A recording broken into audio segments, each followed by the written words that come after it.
اچھا مصلی پہ نماز پڑھنا افضل ہے یا زمین پہ؟ زمین پہ ہی افضل ہے، یہ سب کا اتفاقی مسئلہ ہے. آپ صلی اللہ علیہ وآلہ وسلم یعنی مٹی پہ ہی پڑھا کرتے تھے نماز، مٹی کی یعنی پیوڈ لپائی ہوئی بھی ہوتی تھی، اور یا پھر چٹائی آپ صلی اللہ علیہ وآلہ وسلم نے استعمال کی ہے، کھجور کی چھال وغیرہ. اور اس حوالے سے شیعہ کا موقف جو ہے وہ بڑا مضبوط ہے، اور انہوں نے اس کی ایکویلنٹ نکال لی، وہ ٹکی والا کنسیپٹ انہوں نے اسی کے تحت نکالا ہے.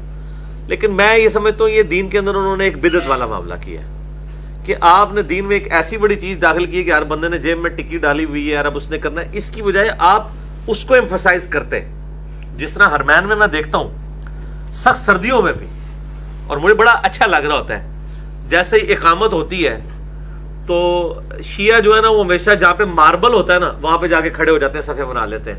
وہ قالینوں پہ نہیں نماز پڑھتے کیونکہ ماربل بھی زمین کی جنس سے ہے، تو وہ ظاہر ہے وہ اس کو کہتے ہیں سنت کے مطابق نماز ہے. یہی چیز امپلیمنٹ کر دیں اپنی مسجدوں کے اندر بھی، یا یہ کر لیں کہ مسجد کی قالین ہو اور جس سجدے والی جگہ کے اوپر نا کھجور کی چھال کی ایک چھوٹی چٹائی بنا دی جائے 6 انچ کی، ایسے تھرو آؤٹ. یہ خالی میں شیعوں کو نہیں مشورہ دے رہا، سنیوں کو بھی دے رہا ہوں، ٹھیک ہے؟ پھر اپنی خیر منا لو تسی. خمرہ کیوں جی ندیم بھائی، ندیم بھائی نے کہا سی خمرہ اسی اتنے بچھا لی ہے.